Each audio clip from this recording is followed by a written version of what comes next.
So yeah, I feel very honored to be here and be included. Oh, beautiful, beautiful. Thank you, Lisa.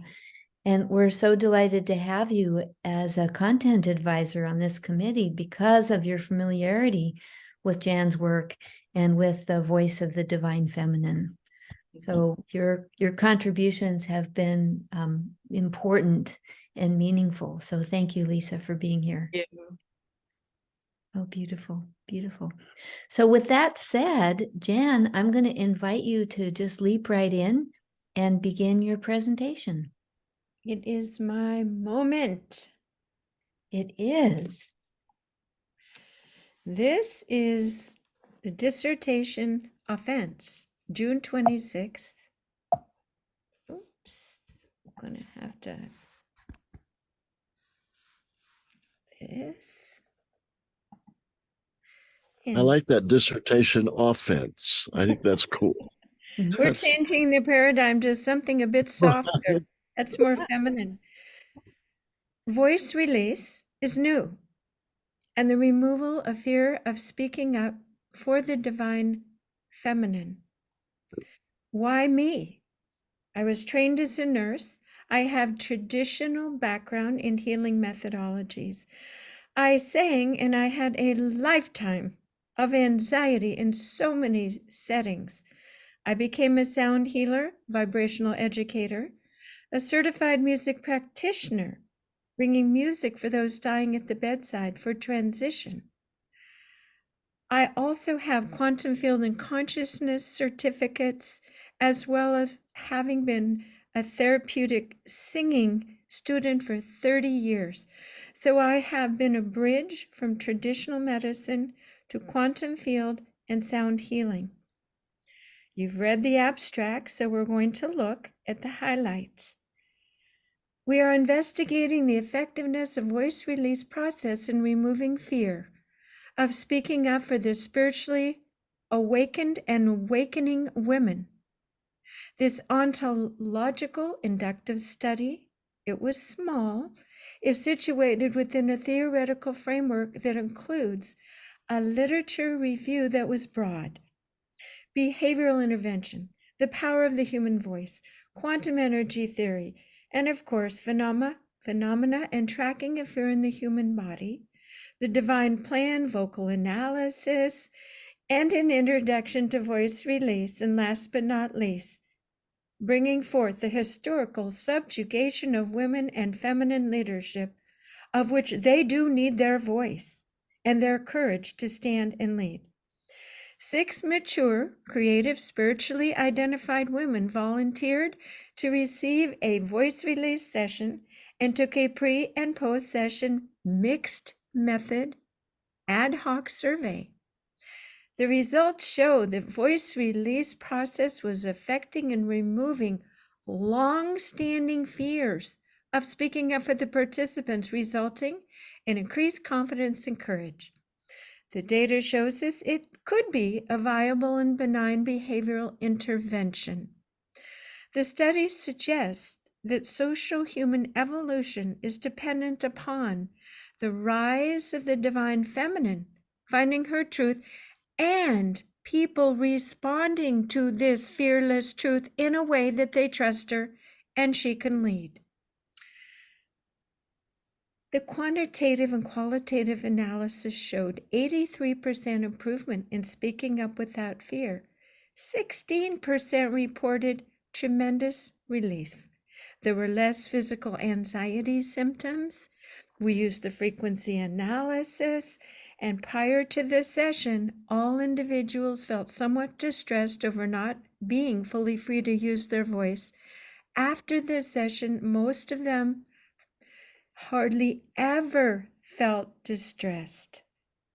After the session, half of them, 50%, were hardly ever affected. So as an introduction, we look at the background of the problem. Women's voices have been missing from leadership due to socially ingrained misogyny patterns. My grandmother said the pendulum swings all the way to the end. Well, we are at the end of the toxic patriarchal masculine.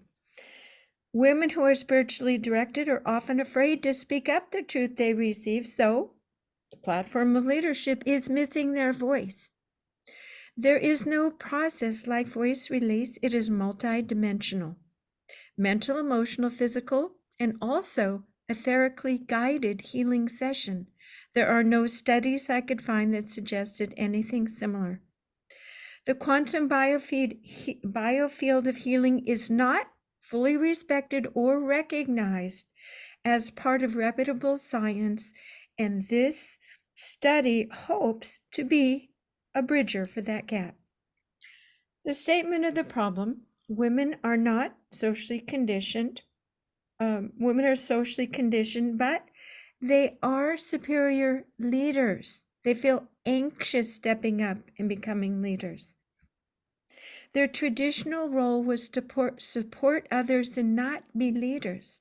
Traditional therapy has mixed effectiveness.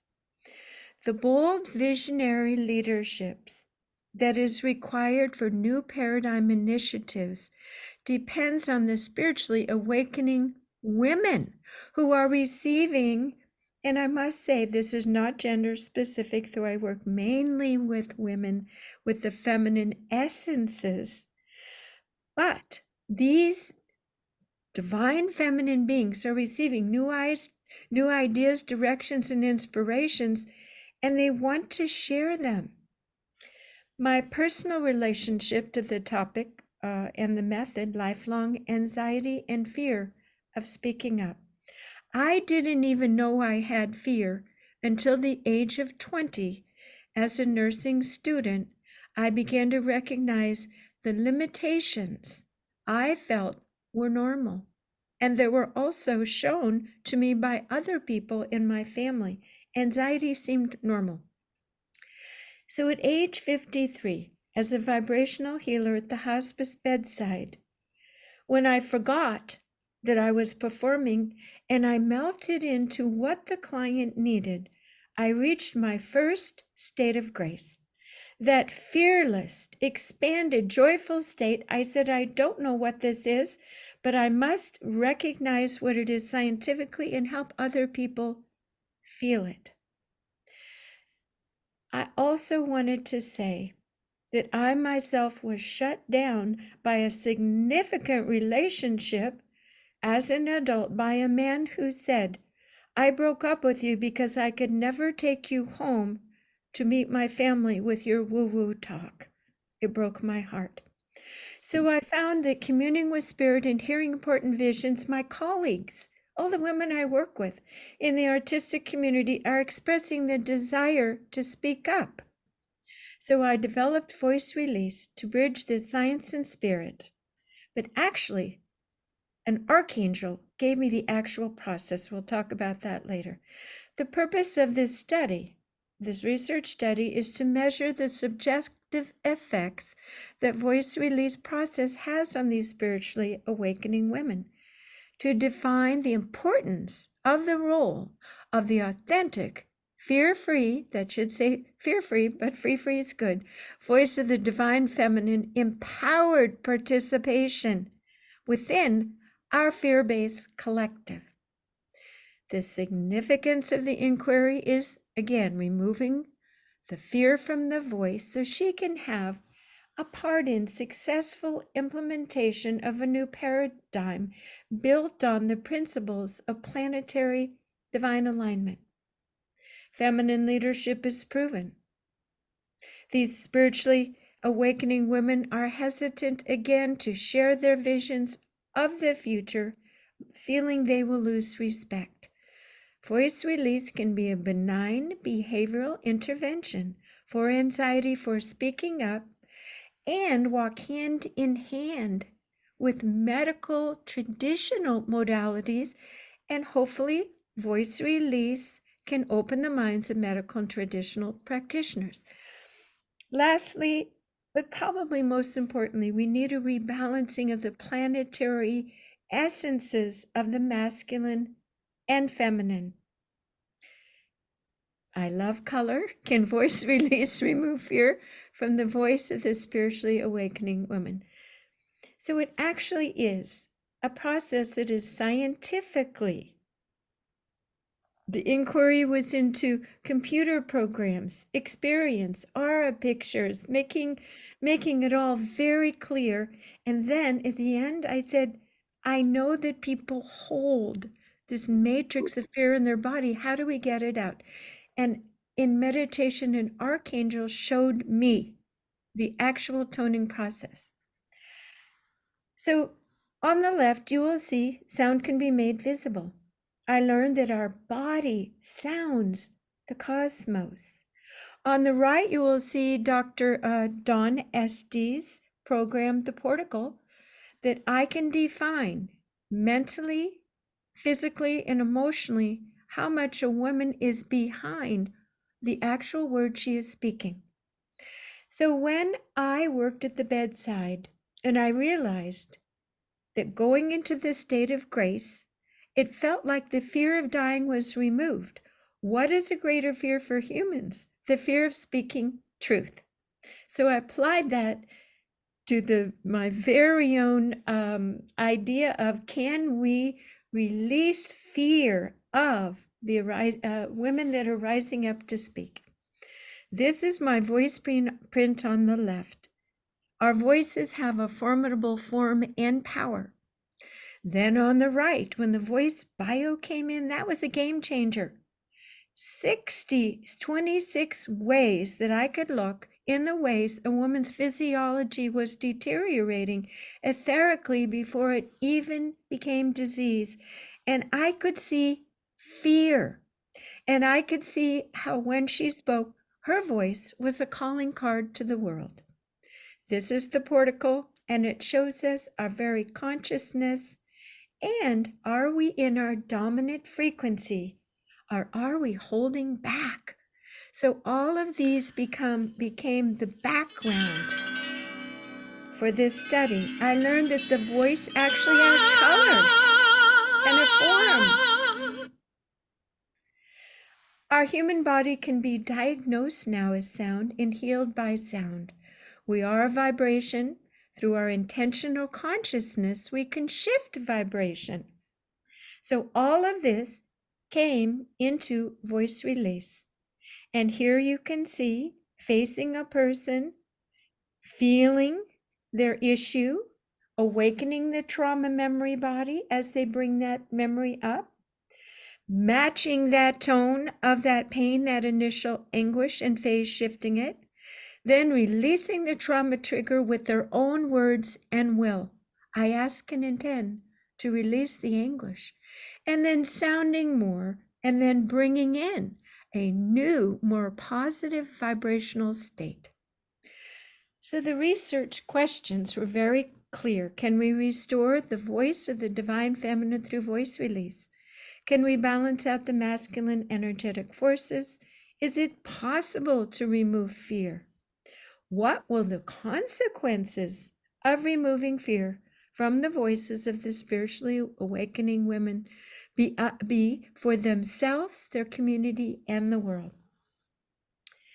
The theoretical framework, of course, dealt with fear arising when we feel unsafe, speaking up, long-standing conscious and unconscious fear traditionally being treated with medicine. But voice release gets to the root of the cause, bypassing expensive therapy and medicines.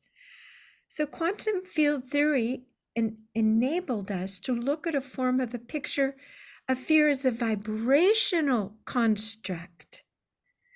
The study of history of women's fear and alleviation of these processes and their failing bring the question, can voice release possibly be an integral part of the solution moving forward? The literature review again was broad, an overview of fear biologically, socially, measuring it, an overview of the power of our human voice. That's my favorite part. Reviewing traditional and the new energy forms of speaking anxiety treatments. There are many vocal programs out there. Presentation of vocal analysis systems, alternative healing realms, introduction of voice release, and historical and future considerations of the role of the feminine in society and its role in the divine plan. This slide was just a representational information bit that I found that shows women are blue. They lead by inspiration, participation, people development. Men lead by control and corrective action, individualist decision making. The methodology, I formed an inductive and ontological study. The target population was 6 spiritually awakened women. They were recruited through email, social media, and identified as creatives and speakers. We did all the confidentiality and privacy as outlined. This became a longitudinal study in form. 2 ad hoc mixed method surveys were created for pre and post voice release session. The sessions were 1 hour long, 4 were on Zoom, and 2 were in person in a group setting. This was an inductive research approach due to the small sample size and innovative topic. Limitations and delimitations, of course, there's possible differences in the facilitator's approach. Time and environmental conditions for each session. On Zoom, there's audio variability. The group sessions, there can be an influence of being observed and quantum entanglement, the energy of different people. Now, this last one is an important point. I decided to make no distinction of spiritually intuitive derived communication versus non-spiritually inspired communication, because we are assuming that all communications of a spiritually directed woman are a mix of factors and intentions, and it wasn't the purpose of this study for that delineation. The timeline was spring to 2021. It brings us up to now, spring 23. Data collection, mixed method, ad hoc surveys were emailed to subjects and emailed back. Consent forms, standard privacy, confidentially, and a description of voice release. The surveys were filled out pre and post sessions, giving them time to have an opportunity to see what the changes were. We put that at 2 weeks. Subjects were given a number for confidentiality to prevent identification, of course. This gives you an idea of the 2 different, the pre and post. They were different, of course, to evaluate different items. And in Appendix D, you will find the truncated form given to our statistical analysis person. This was a behavioral intervention study, ontological, because it is an overall inquiry into the social experience within a set of variables, specific content. It was pragmatic. It was because of investigator involvement, and my own interpretive work was involved.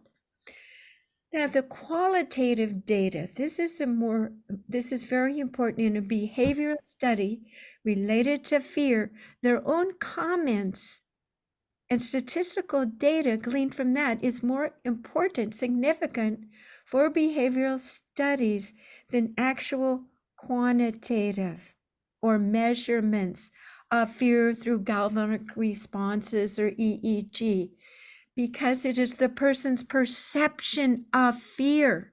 Remember, I didn't even know I was in fear up till age 20. So the perception of fear is what we're going with. I use sliding scales and narrative together because it forms a more powerful truth of the respondent's information. And sometimes, just to keep them awake, I would flip the scale from sometimes to never to sometimes, so it was accurate and valid data. The researcher, myself, tabulated the qualitative data with numerical analysis and narrative reporting with thematic coding, so I could look at themes. The research consultant, she was actually from Greece, tabulated the quantitative results, and this tells you the programs that she used. The data analysis findings were powerful. Prior to this session, all individuals felt somewhat distressed over not being fully free to use their voice, while after the session, most of them felt hardly ever distressed. 83.3. The reduction in distress for the group is very visual. And this one shows where I did flip the scale. So the first one is lack of confidence before the session. And the deep blue one is it's actually more courage, increasing confidence, because they had a decrease in the lack of confidence, double negative. Half reported that it was very important for them to overcome fear. They were very excited. The qualitative analysis showed, interestingly enough, the same as the quantitative, number crunching. 83% reported improvement in speaking up without fear, and 16% reported tremendous relief. The data results stated 75% of the participants experienced physical symptoms during public speaking, whereas after 60% did not experience any physical symptoms. The wear and tear on their body, 66% of the individuals felt that these symptoms had a somewhat adverse effect on their bodily systems, and after 50% did not have any issues. They felt that after this session, there was a considerable increase, that it was easier to speak up in front of an audience, speak up when someone disrespected them, stay focused and calm while sharing their truth, and to stand up for themselves when someone was out of line and set boundaries. So this is not just about comfort in public speaking. There was only a slight increase observed when we asked them, can you tune out the other person or audience? And perhaps this was something they had already mastered. I would like to, I let Don in. Oh, there he is. Good. I was just trying to find him. Welcome, Don. Yeah. And I think I came out of my program here. So it's going to take me a moment to get back where I was. I'm not able to access my slide movement since I let him in. It took me out. So, okay. We'll figure out a way to do this. Hello, Dawn. And yeah, hello, Don. Welcome. Stop your screen share and then turn it back on again. Yeah. There. All right. Okay. Everybody in? Yep. All right. Welcome, Don. We're so glad you're here. Let me just, oh yes, I just don't want to miss any slides.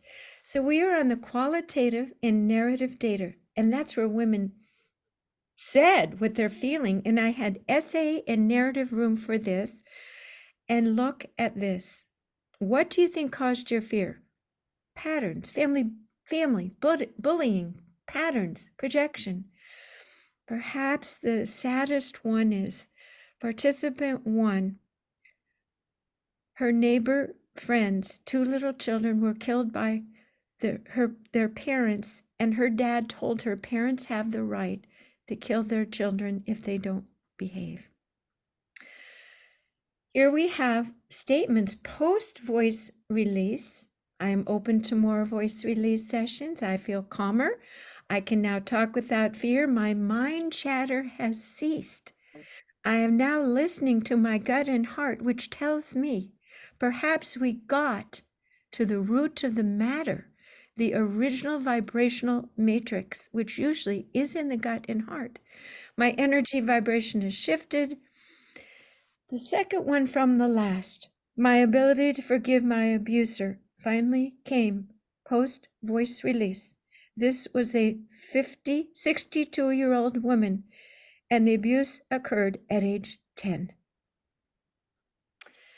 Themes found for this research: all but one of the women experienced long-term anxiety, limiting their creative expression several years to 50 years. Think about that. 50 years. Familiar patterns were cited predominantly as a source of stress. Now, this is interesting. Those expressing a greater desire for releasing fear had higher rates of distress reduction. Those that did not know of my work and had less expectation had lower rates of fear reduction. Interesting. The women stated they expected more public speaking, richer lives, more creative pursuits, less missed opportunity by releasing fear. All identified missed opportunity over their lifetime. I also would like to share the perception of fear is situational. These women do not express or did not report generalized anxiety disorders. And the situational and trigger was unique for each individual, and one is a very well-known public speaker who was only anxious in speaking to her family about her inheritance. So we come to our summary and conclusions. These women had long-standing fears of speaking, and none of the traditional processes over decades had given them release. Voice release is shown statistically to be effective in removing fear of speaking up. As the research participants in the data analysis showed, social human evolution is dependent upon the rise in leadership of fear-free divine feminine voices. So those responding to her truth can respect and trust her leadership. I conclude by saying voice release is a viable, inexpensive, multimodality alternative to remove fear. Recommendations include further study, research with larger populations, breaking it down to address specific issues. The conditions were not consistent. I am a very biased facilitator, I admit it, hoping things went well. And of course, I did an ad hoc survey because it was specific to a small group of a very specialized teasing forth of particular information that I was looking for, rather than a standardized survey. I recommend continuation of education for equality. The Me Too movement is a wonderful kickoff. Keep it coming. Prevention of childhood abuse. The reproducibility questions with this. Who could facilitate voice release effectively? We would need to find intuitive people who can match a note, who could understand it, and I do believe they are out there, and that this could be accomplished. I recommend initiating circles of empowering mentorships and support for the feminine, implementing these circles of power structures within business, politics, world affairs, and governance. The applications of voice release could be in education, presentations to all fields of society, potential creation of training programs with certification, finding people with the skills to be able to accomplish that, integrating it into alternative care settings. The researcher has created programs for hospitals with sound healing as a certified musical practitioner, so this could be instituted. It could be introduced to providers as a complementary benign behavioral intervention, which, by the way, having that category and distinction, we did not need to do an ethical board review this time around. Creation of a book to educate women and the public about fear and about their voice and how their voice is their calling card to the world. Change your voice, change your experience. And of course, conference presentations, particularly conference presentations where research and science and traditional medical options are being discussed so we can bridge again the quantum field and the healing field with voice release as a potential new modality. We come to the end of our conclusion, and we do this together. We are a village. Benaz, thank you for the excellent, loving, wonderful editing. I felt supported all the way through. Lisa Young, we've been in this together for a long time, our long conversations, our experiences, our reflections. I think James Wanless, I love you. I love your assured. I see your intelligence, your well-traveledness, your a publisher of wonderful New Age modalities. And you'll get to meet the distinguished Don Estes in a moment. I call him the left brain brainiac who makes everything visible and understandable in the vibrational soup and grid of all that is. And when he developed the portico, it truly was the trampoline where I could go to the next level and make some sense of all of this information I'm bringing today. And of course, Kimberly Maroney, my mentor, thank you from the bottom of my heart for 2 years of our process and talking and coming to this completion today of this dissertation offense. I rest my case. Oh, beautiful, beautiful. Thank you, Jan. That was extraordinary. Oh, let's just take a breath because that was extraordinary. And this is Dana. He's the divine masculine right there.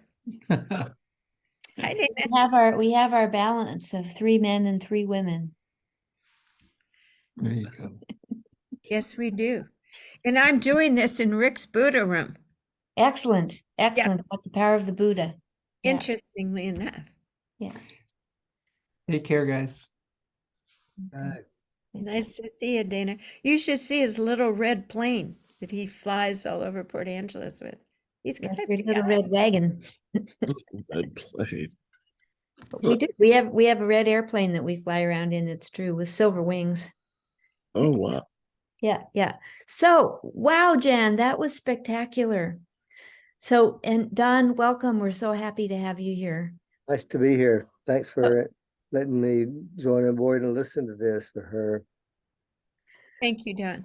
Well, we're so honored to recognize your work with the Portico and everything that you've done. Well, thank you. It's how can I say, it's been a long time. I developed that maybe 20 years ago, and it's still just so far beyond the current thinking about biofeedback and things like that, that it never really took off like I had hoped that it would. And I got so busy doing other things that it's never really been properly brought to the world. That through people like Jan, it is starting to show up. You know, Don, when you, I'll tell you what it was. You really were like a trampoline for me because you did it at one of the sound conferences that I helped facilitate through Globe. And you put me on it and you said, Jan, you're only using 30% of your power. I said, what? And you said, yeah, there's a bigger you in there. And I said, well, I gotta find her. And so I worked with this protocol and I ran the program for 6 months with Veronica Bach. Wow. And we helped women vibrationally reconstruct their brain so that they believed what they said and they were in their dominant frequency and they became fully authentic in their voice through your work. Oh, that's so wonderful. Yeah, it makes sense to me because if you think about it, the voice is the mechanism that the universe gave us to say who we are and what we want. And your brain kind of shows how you're thinking about it, and your heart shows how you're feeling about it. But you can hardly shift your mood without it showing up in your voice.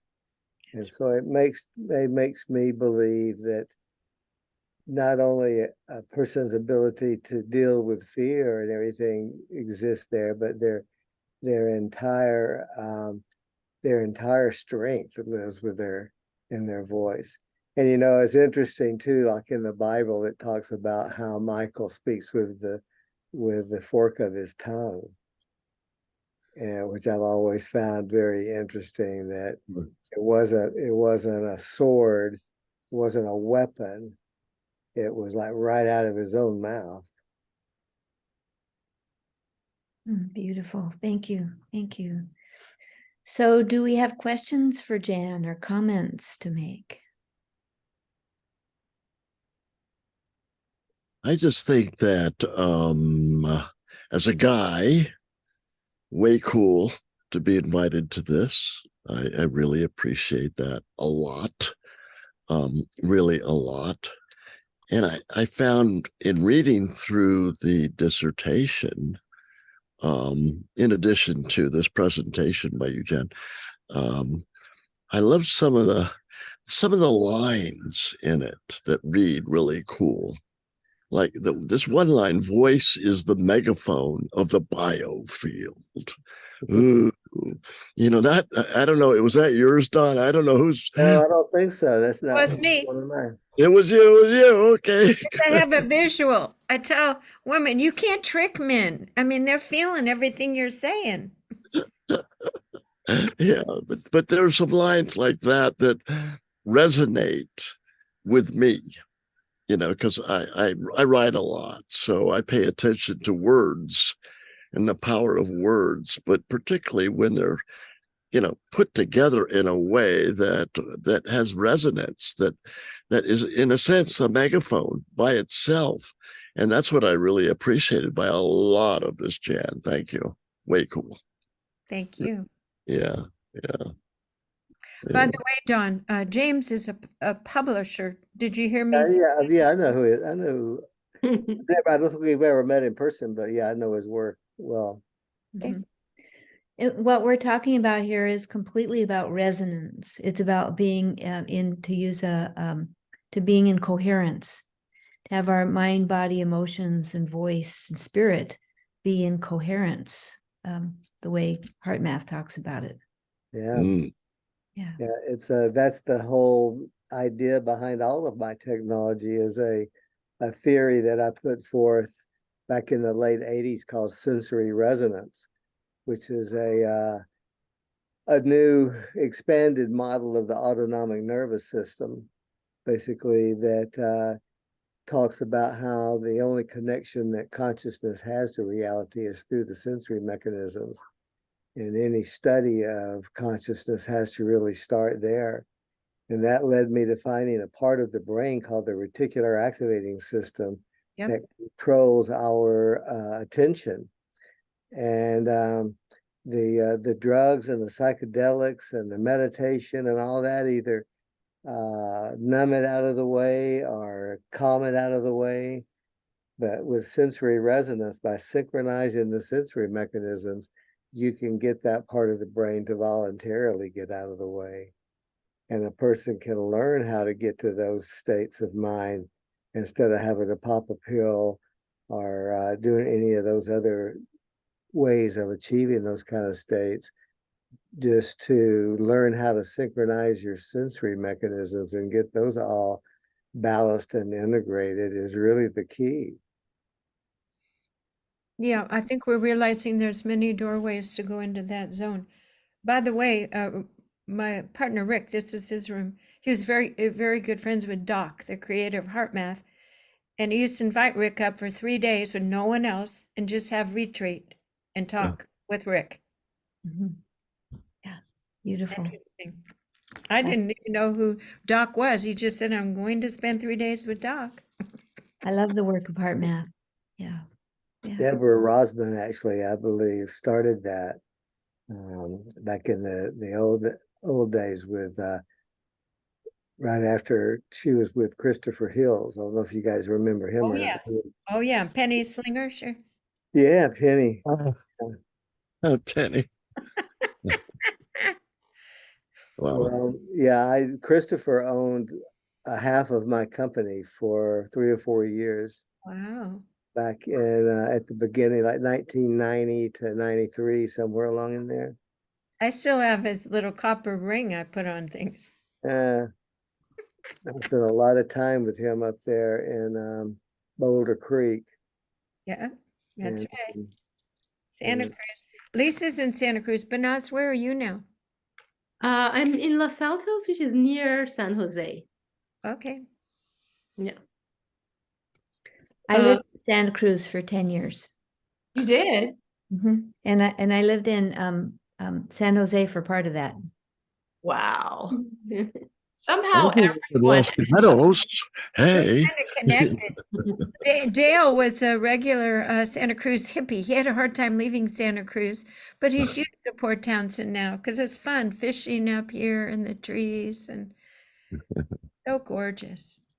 Everyone has a Santa Cruz story, I've learned. Oh, you know mine. Well, I'm not mentioning any names, Yes, but yes. you guys, do you have any questions for me? Maybe not. Let's keep talking. I have a question. Okay. Lisa, please. I was just curious, Jan, because I do similar work as Jan, and energy work and helping people release and go to the deepest root, but not with sound, which I think would be easier. But I'm curious, in your study, it sounds like you worked with 2 people at a time. What Is that right? on the Zoom it was one at a time, one Zoom, but I had a women's circle here on the property, so it was just one woman doing voice release with at a time. But I know that people feel like they're being observed. I might have been different because I felt like we're being observed if someone was new hadn't had it. So, but what was You had the introduction for 2 women at a time, right? So you had a Zoom session for 2 women. You would introduce the session to them, your research. No. I sent them a consent form which fully described voice release, and I sent the emails out what they like to do it. Once everything was set, I did one person at a time on voice release, one person at a time. But there were 2 people who were in the group who I did them one at a time. One had never experienced voice release, and one had experienced it before. So, And Jan, do you find, like, it's just curious because I know there's sometimes the group energy can be helpful because you release the whole collective root, and I think for women in this issue, there's so much collective root that goes back way past, probably all of them, it's past lives too. And then also maybe their whole human female lineage, So I just wondered if yes, the groups may be even more impactful sometimes than one-on-one, if you it found that. absolutely is in many ways. Number one, I ask them to sit and hold the space and witness, and we all go into a higher vibrational state, fearless, where we hope for the best for that person. So we've already raised the vibration. Secondly, the themes of bullying, too powerful mother, mean dad, are specific conundrums. I mean, of course, they're unique, but there's a generality, and it lives there. And so, this is the amazing thing. I can have a room of 100 women, and if the woman who's doing the voice release has an overpowering mean mother, as we do the different vowel sounds, when it pops out and every woman in the room feels it, and those that have the overpowering mother, they're like, something's gone, and they report back to me. So it's through entrainment, because they're there witnessing and holding the biofield, and they're part of it, that as I'm working that person, they have the same thing in their stomach. So it's much more powerful in big groups. I've done it also in groups of housewives. And I thought, I mean, they didn't know vibration or anything. Only one person has ever gotten up and said, that's not for me. And this was a group of housewives, and the rest. Why? Because I changed the languaging. I say, has there been a time when you just were so mad at your husband and you just didn't know what to do? Well, let's find that feeling. All right. What would you wish you could have done? And you know, I meet them where they're at, because as I travel cross country, some of the leaders of the community, they don't know New Age stuff. I walked into a coffee shop in, oh, I don't know, New Harmony, Montana or something. And these women treated me, hi, like I was part of their group. And I looked around like, what do they have their glasses on? That's how they are. They hold very big high vibration. And these are the leaders. They say, we meet here every Saturday morning and we support each other. So it was amazing. So it's not always those that have the languaging. So I meet people where they're at, and whatever I hear that is bothering them, I help them understand the good parts of what they're doing to build upon that, the higher vibration of joy, knowing that through physics, lower vibrations will, if you build up a person, suddenly they don't feel so bad about certain things. Like this morning, I'll just give an example. I sent out my newsletter I shouldn't have, and I saw all the unsubscribes come in. People changed their board, and I thought, this is not helping me feel confident for my dissertation. So anyway, life throws us all this stuff. So anyway, I love talking about this topic, and I have a lot of examples. So Vanessa, I know you have a question. I had some comments I wanted to share. Okay, please. Yes. Yeah. So, Jen, I feel your genuine passion about what you're doing here. And there's energy in your words, in the dissertation. It's strong, with conviction. So I really appreciated that.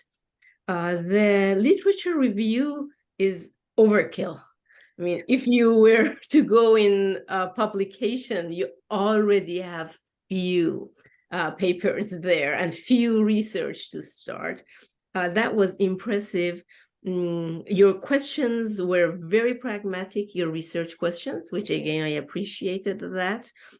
There are a few points, the applications which you mentioned at the end, bringing it to women's in shelter, abused women, children, just to stop the block from the beginning. So the applications were really good. Your research on how to measure tension, I mean, that was by itself a paper. And I feel also bringing the spiritual, divine inner cognition of women. I feel if you're interested in the field, that's something to be further investigated. I was hoping to read more and find out more about how that inner divine messenger is gonna come alive now, how that is the block on that is gonna be removed. So there's a lot of basis for future work, research, interest. And also there were few limitations, which I thought you mentioned all of them in your limitations section. And of course, this is one study, and I don't think anyone expected you. I mean, you're just laying the grounds, and usually when you're just laying the grounds, you gather information. You don't have control groups there because you even don't know what you're going to find there. That's for the next research. Yes, next if someone is interested in that. Same as what Lisa mentioned. I would have really liked to see groups there. Especially because you work with groups and you've mentioned groups. Another strength was mentioning women's programming. So let's say we wake up, no men beyond this point. I'm going to watch that this week, which you mentioned in your dissertation. There are no men in this world. Would women speak up or not? how strong has the programming blocked that?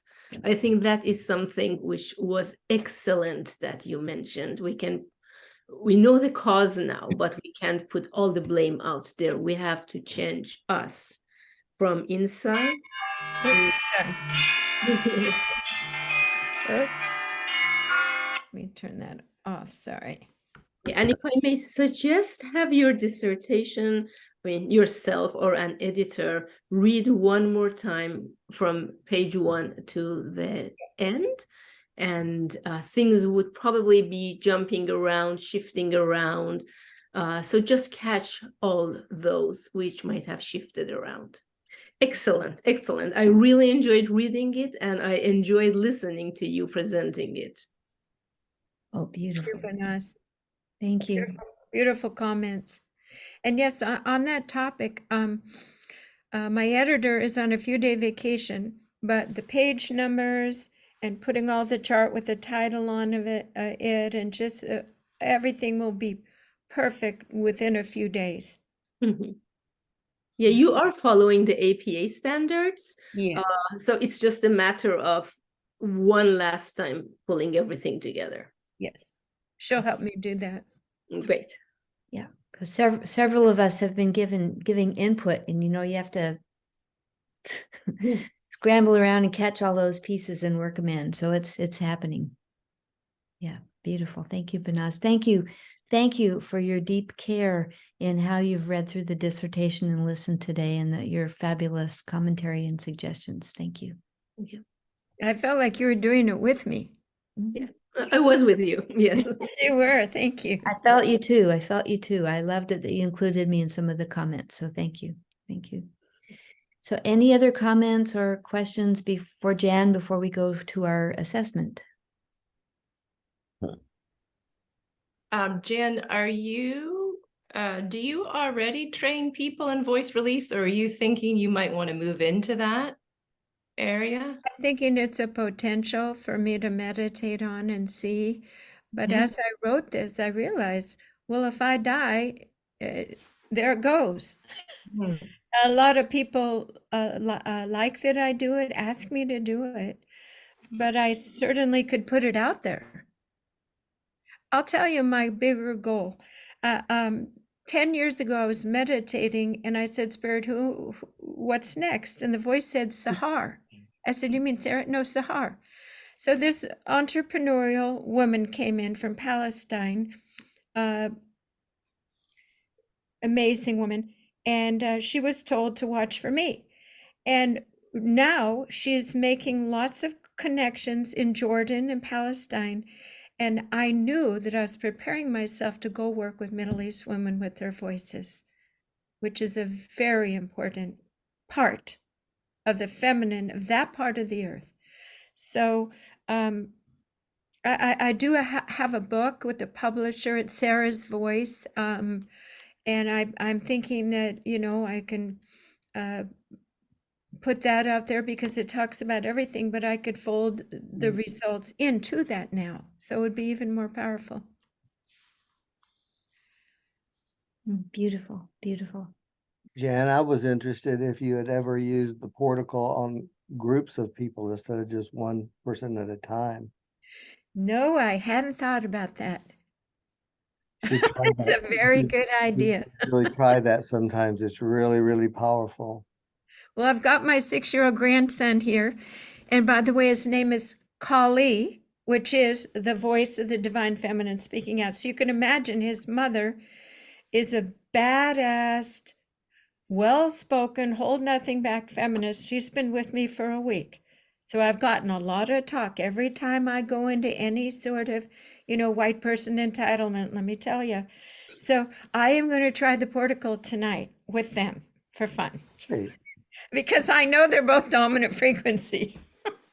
You could actually even see on the quotients there, you can see the outward radiation of the group, and whether as a group Boy. if they're getting enough energy over 100, then that would show that they could basically go out as a group and make huge change. My daughter and I sang together classically and spiritually for about 10 or 12 years. And we did a women's group and we did sound healing on women in our circle the other day. And I remembered how when my daughter and I hit those notes, it really. So thank you for that. That's two hints. On my tour, the first day I went to New York, my daughter asked these young entrepreneurial guys with the trance dance, can my 69-year-old mom and I open your event with sound healing? They asked her, and she said, can I bring my mom? So my daughter and I on the top of a Manhattan building with my sound things, and I'm saying, we ask and intend to set a sacred space for New York. So we are doing it. That was just a month ago. All right, I'll let you talk because I love to talk, and I'm going to head out now, right? So Jan, I'm just going to put you in a breakout room.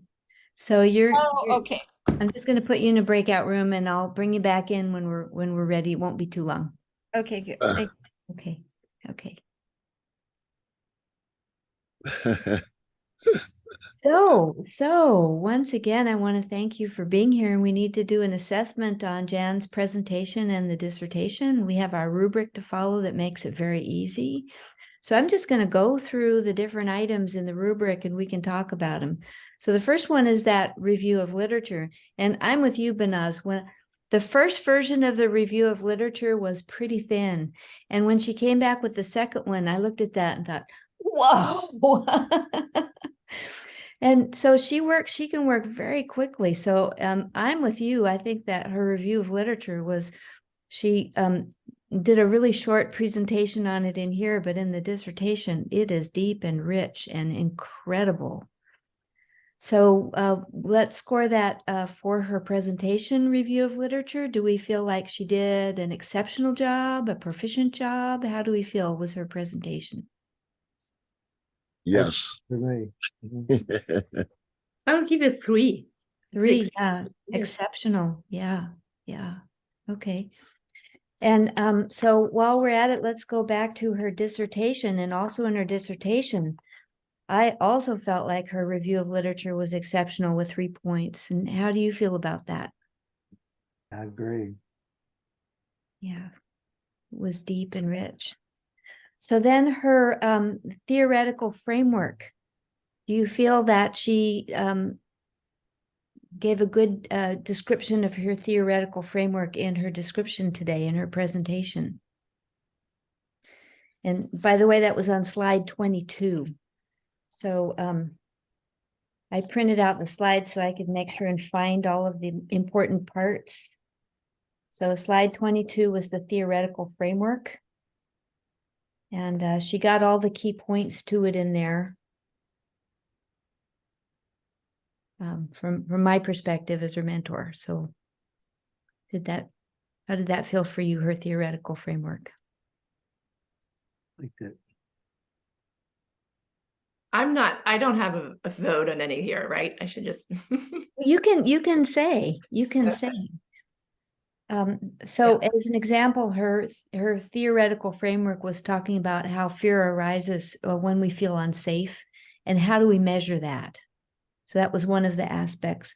Another one is longstanding fear in behavioral interventions and psychiatric approaches that just don't get to the root cause. And then the quantum field allows us to picture the vibrational construct of fear, that's done, the particle. And then so the history, again, it was focused on the history of women's fear and alleviating fear through the voice release process. So that was the theoretical framework. Is she allowed to put images in there as well as text? She has images in the index. In the index, okay. So in the traditional dissertation format, there are a few images, but most of that kind of thing go in the index, and she has images in the index. Perfect. Appendix. Yeah. Because those images speak so loudly. Kimberly, the description of proficient and exceptional is written the same. I mean, I think it was complete and perfect and great, but I can't decide because I don't know what are the distinctions between proficient and exceptional here. That's my fault. That's my fault. So if we agree that it was exceptional, that works for me. Yeah. Yeah, okay. And then her methodology was on slide 25. 25, here we are. And again, she managed to cover all the key points in her methodology. Mhm. So are we rating the methodology itself or her presentation of the methodology? Both. We're gonna rate her presentation of the methodology and then the methodology that's in the dissertation. Because, you know, of course, the presentation was just the short form, and then the full thing is in the dissertation. So her methodology, just to review, was that her target population, it was inductive and ontological. Her target population was spiritually awakening women, mean average age of 62 and a half. You know, her 6 subjects were chosen. She took the course on ethical treatment of human study subjects, and she protected the data as she is supposed to, so that you can't tell who the women were. So protecting the identities of the women, protecting their information. Was longitudinal because it was over 2+ weeks, the study time with the women. So they had the initial session and the questionnaire, then they waited 2 weeks and did the second questionnaire. That makes it longitudinal instead of a single focus point. It was mixed methodology. There were the 2 ad hoc surveys that she created herself, one for pre and one for post. She did the 1-hour voice release session on all of them, 4 on Zoom and 2 in person. And it was inductive research approach with a small group and innovative topic. So I feel like she fairly well described her methodology in the talk today, and it's backed up in the dissertation. How did you feel about that? Good with that. Okay. I agree. Okay, beautiful, beautiful. And then the data collection process, that was through the 2 surveys and the questions. I feel like she did a good job describing how she collected her data and how she preserved it and saved it. Yes. And my question just is, I wondered if there was enough data with just 6 people and 1 session, but maybe that doesn't factor in here in terms of how it was described. In the dissertation world, we are regulated by, there are federal regulations that very closely control what we're allowed to do. And because of the nature of her study, she wasn't allowed to do a larger group at this point. Oh, Wow. So there are some real federal limitations that we were dealing with here. So we had to run it as specifically aligned with those guidelines as we could. She wanted to have more people, but we're not allowed in this kind of study.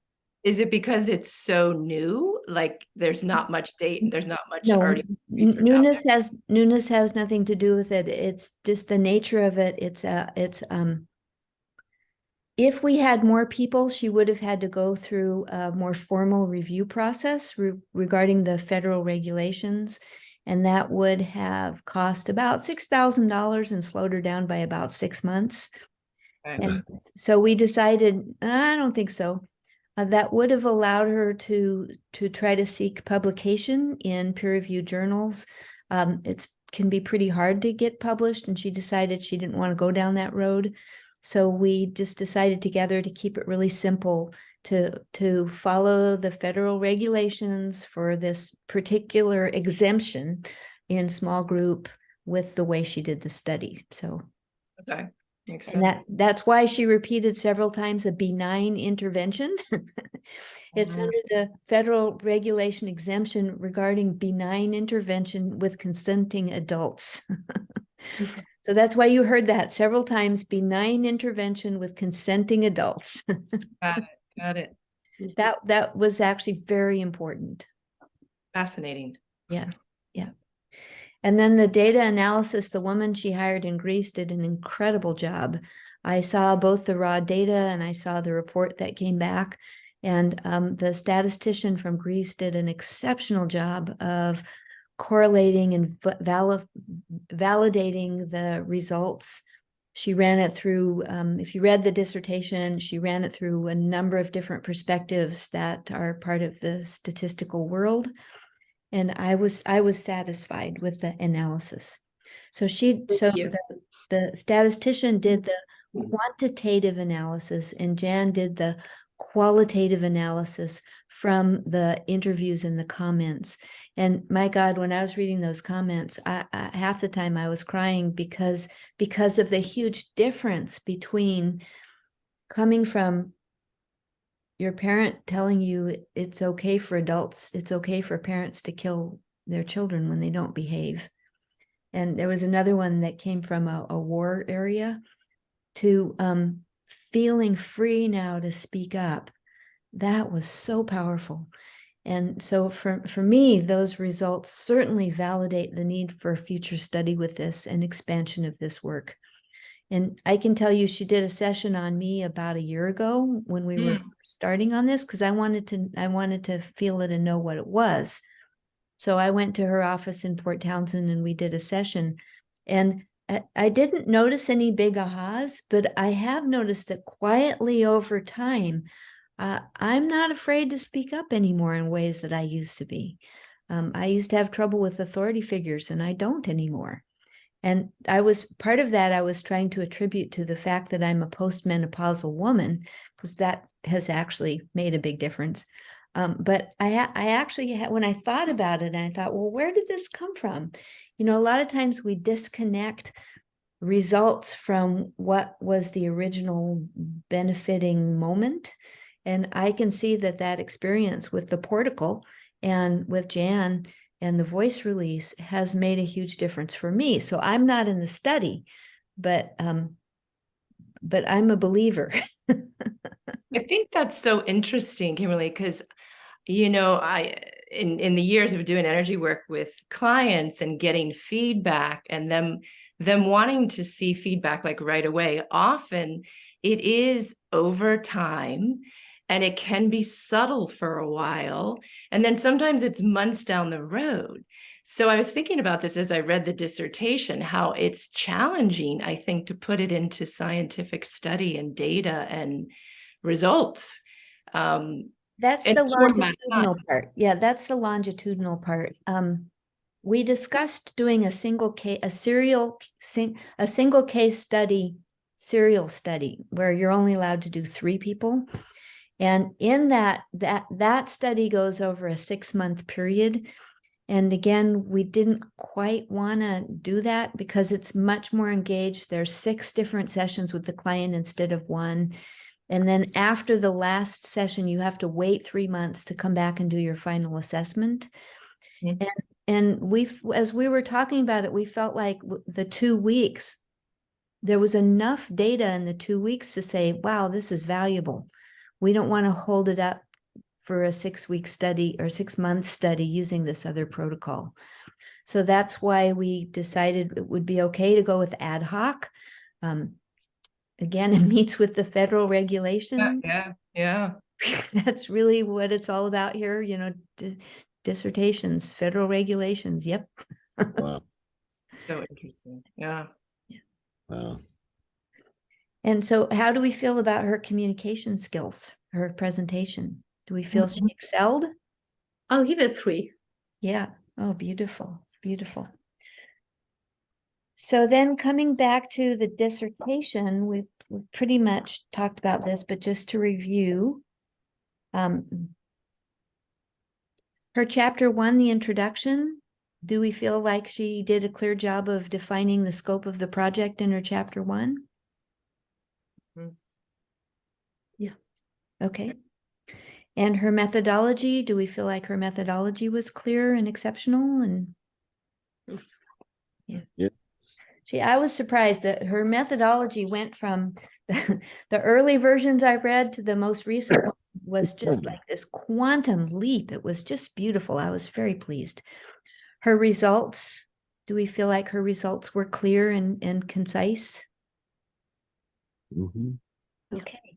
Yeah. Her writing quality? I would give it 2. Okay. Okay. And her discussion and summary at the end? It's great 3.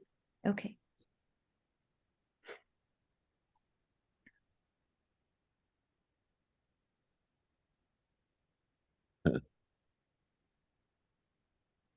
Okay. So, from that, she has enough points to pass. And so shall we Yeah. welcome her back in to congratulate her? Sure. Yeah. Okay. Sure. Hey. Let's Yes. bring her back in. Yeah, she's back. She's in. She's in the club, Dr. Jan. She should pop back in here Hey, now. yo, doctor. Doctor.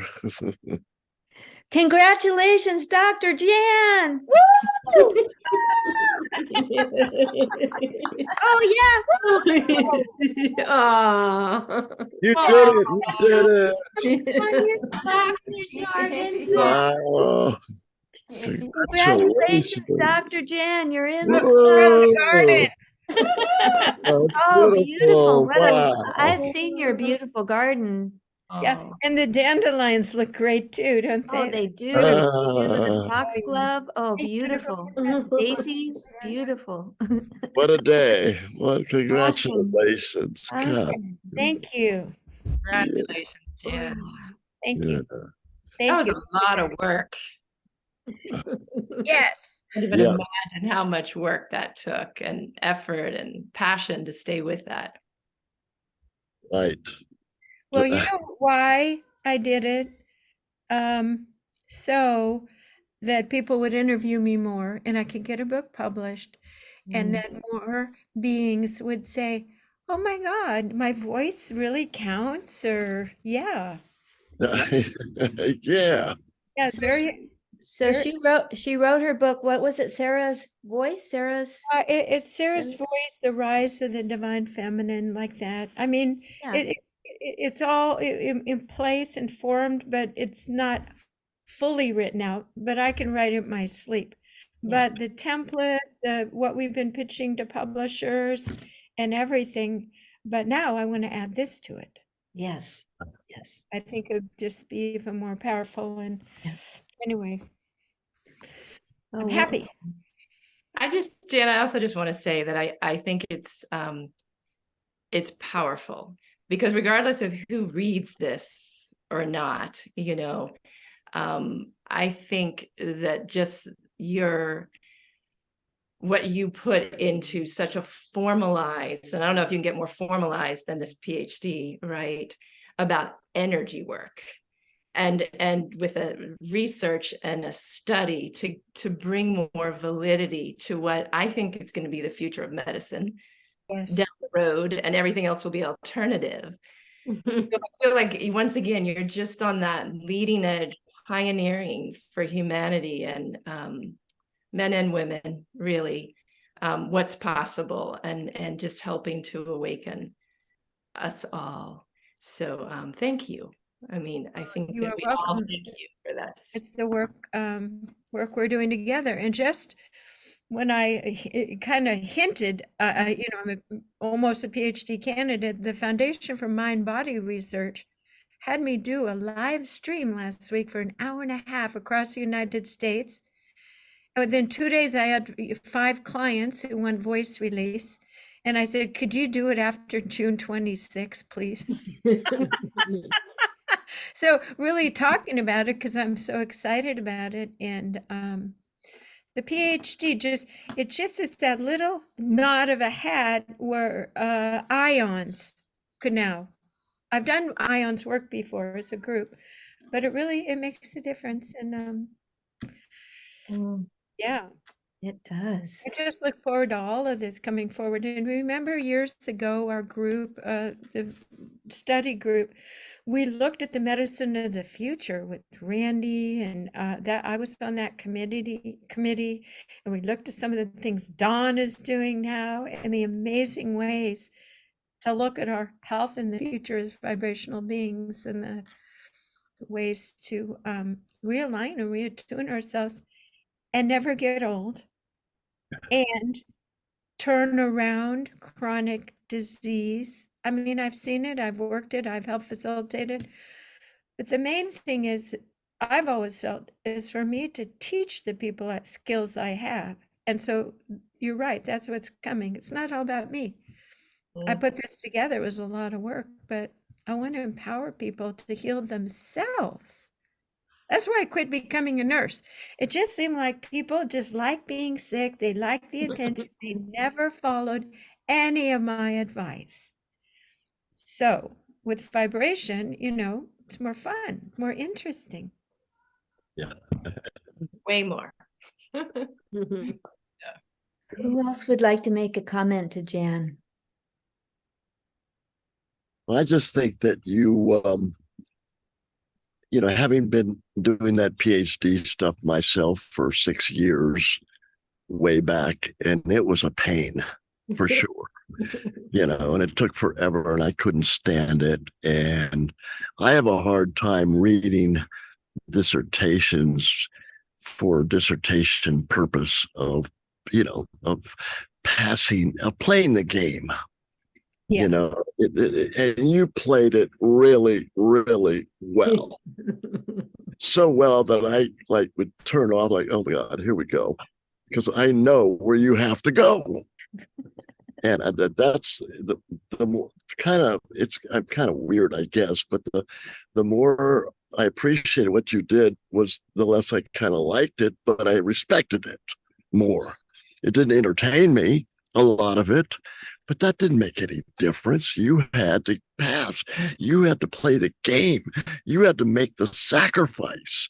And you did. Damn. And I'm wondering, I do have one question, though. I forgot to ask you. Wasn't there a guy in this group? And what happened to him? Wasn't there a man in this? Yes, Originally, a gentleman had stepped forward to be interested in it, but he had some chronic health issues and he didn't show up for our appointment. So when we went to reschedule, he said, well, I don't even remember I had an appointment with you, and I'm in the middle of moving. And so he kind of moved off the radar. But I do voice release. I do voice release with men, and I'll tell you what's really good is if a couple. That's what I would like to know about. Yeah. Oh yeah. Wow. I do with men, but it's harder for me because my voice is higher, so I can match the octave, but it's not as Right. effective as, so at that point, it's not so much voice release, but it's them regurgitating and me focusing and moving it and helping it come out. Yeah. But Yeah. I've done vibrational work with couples when they don't get along. Ooh. Get married. I'm not kidding. When are we going to see the TV? When are we going to see the production of this on YouTube or wherever? That would be so, oh yeah, I love making videos, right, Dawn? Is it happening though, right? Make a video on that. That'd be But fun. it's happening. Oh, I just so you know, I have like 300 YouTubes, and about 10 of them are on voice release, describing it, doing it for over a Wow. 10-year period. So, but a Wow. real fun movie of doing it with couples and women and groups. There's so much confidentiality. I protect women from someone watching them regurgitate their toxic masculine, history. Yeah. I, in general, don't really film or like to do that, but if the film committee, that would be big. That would really bring it out. A professional film company coming in and doing that would be pretty spectacular. Yeah. Think about that. On my list. I think Kali wants to say hi, Jan. Yeah. Hey, come on out, Collie. There he is. Hello. Good to see you again. Okay, I have a little story. I recently went to the Capitol building in Washington, D.C., and I made an intention that I would meet senators or somehow have an impact. Cory Booker's there with his staff, and I went like that. He broke away from his group and came over and said, "Do you have a phone? Because I want to do a selfie with you." And I'm like, "Whoa, are you kidding?" He takes my phone and takes a picture, and I said, "Oh, I'm going to give this to my grandson, Kali." And he said, "What's his name?" He grabs my phone and says, "Hi, Kali, I just want to tell you, your grandma rocks."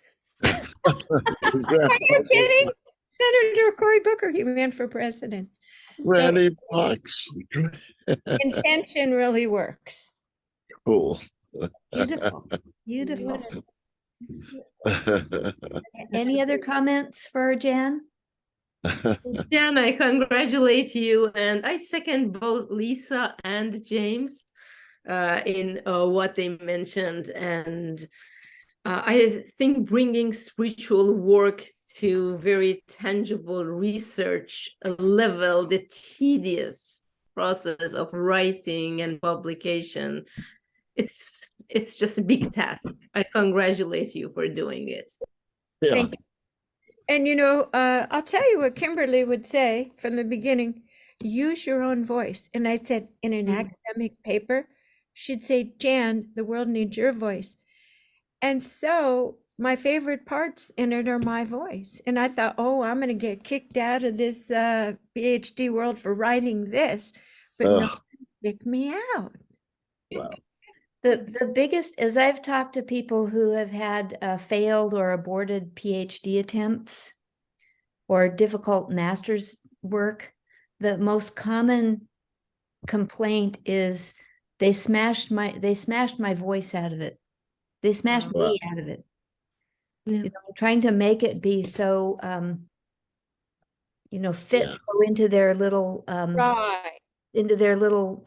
paradigm. They smash any kind of personality out of it, so that it has all that common. What? Yeah. Yeah. So we like to go for your voice. I like you. That's the gateway. Yeah. Kimberly, Yes. is this unusual, like a dissertation like Jan did, focusing on something that's really energetic at your university, or is this more commonplace there? This is what we do. This is our sweet spot.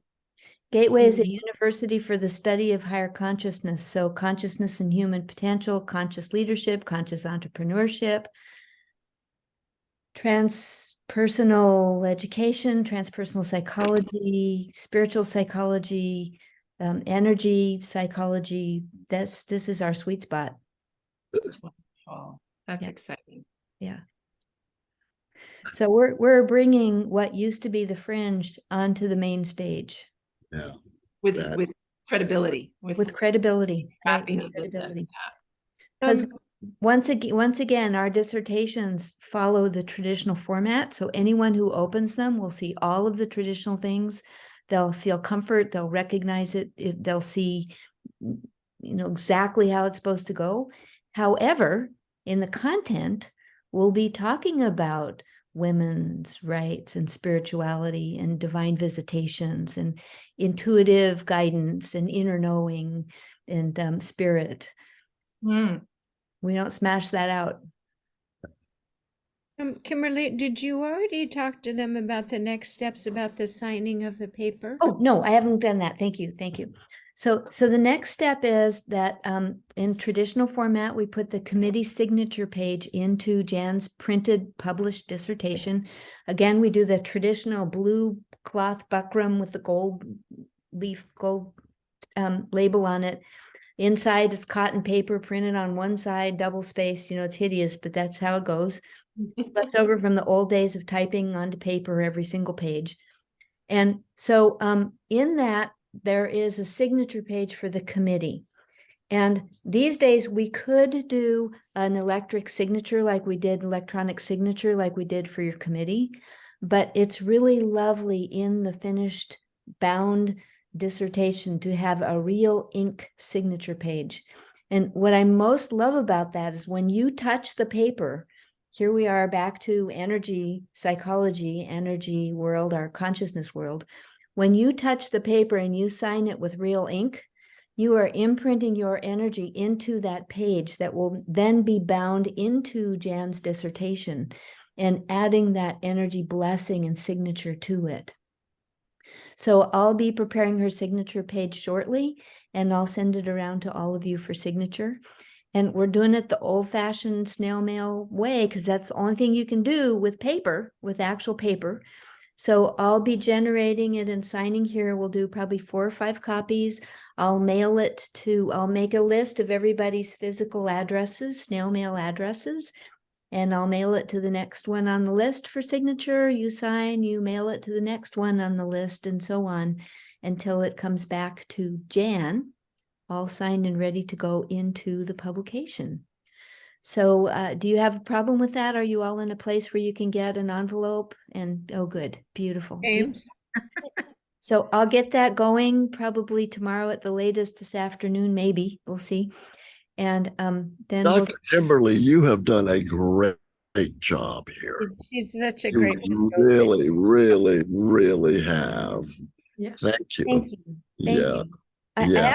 I have to laugh because when I did my own dissertation, I hated it the whole way. And my chair, Dr. Judith Larkin Reno, had to practically drag me screaming and shouting and clawing through the end. But she did, and I was so grateful for her for giving me that service, and that's what allowed me to become her successor and president of Gateway University. And so when I started to mentor doctoral students, I was quite shocked at, number one, how good I am at it, because she infused all of this into me that I had no idea was happening. And number two, how much I enjoy watching our doctoral candidates like Jan blossom into something new in themselves. Yeah. Most of our candidates have been leaders in their field for a long time, and they don't believe they're going to have any big transformation. You know, and I'll tell them, you're going to have a big transformation. They say, nah, I'm over it. And invariably at the end, it's like Jan was telling me yesterday, what were you telling me? Yeah. So much is transformed for me in this process. And it is about recovering the power of our presence and our voice in the world, bringing forth the unique message that we have to share. You go, girl. Thank you. Dr. Young. You could be next. Forward. Right. So again, I want to thank you all for being here with us today. I'll get that signature page out. Please email me your physical addresses for snail mail, and I'll get it all set up to be sent around. Okay. Well, I can't thank you enough, everyone. This has been I was a little nervous, but I was happier than nervous. The happiness, the higher vibration dominated the lower once again. So I'm so appreciative and so happy. Thank you. Yeah. Oh, beautiful. Thank you. Thank you. Great day. Well done. Well done. Dr. Jan, you're now Dr. Jan. Yo. Not my family. I'm still boom by. Oh, my grandson. And a hug to you, Jen. Thank you. Oh, I could use that. I could definitely use the hug. Yeah. My eyes are so tired. Yeah. Thanks, everybody. Right. Take a long break, Jan. Yeah. Yeah. We're having a big party Get a whole week till on we July graduate. 2nd. We're having a party. Yeah. If anybody's in the neighborhood, The hood. I wish. July 2nd at 2 p.m. Speeches, everything. Also be Oh, on okay. Zoom. I'll send you an invitation to Zoom. And if you'd like to say a few words, we would love to have you. So please let me know again in that email with your physical address if you'd like to say a few words for Jan and her graduation. Our graduations are personal. They're small and personal. In Jan's case, she's the only one. Often we have 2 or 3 people graduating, like our next one. I think we're going to have 2 or 3 people ready to go. They're very close. So And we wear robes. Everybody we do the wears whole like regalia. robes. Yeah. So if you still have Dun, a dun, regalia, dun, dun, wear dun. it. Uh-huh. So it's kind of fun. Yeah. It's in Oh, person fun. though, Jan? Yours is in person, but you're gonna have Zoom too. Is that what you're Yes. Yeah. Yes, Yes. so Kimberly and other representatives will come. Eva, right? We have two I'll board be on members from Gateway Zoom, University. so my other brothers and sisters, and there's a lot of women in my community who want to speak for me. Yeah. This is big for them. Some of them are in this study. I have a Palestinian woman, African American, Native American woman. Reveal to us here who is in your study. We don't want to know. Nah, Uh-huh. nah, I nah, already said that though. I said that in the report, but right. Yeah.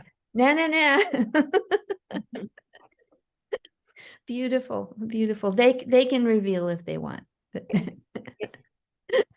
Oh, thank you all. This has I'm been a having fun with great that. time. Really, Thank really you. good. Yeah, Thank you. really. All right. Thank you, really. James, Benaz, Lisa, Don, and Jan. Beautiful, beautiful. Thank you so much. Bye-bye. Thank you. We love you. Mm. We Love you too. Thank we you. love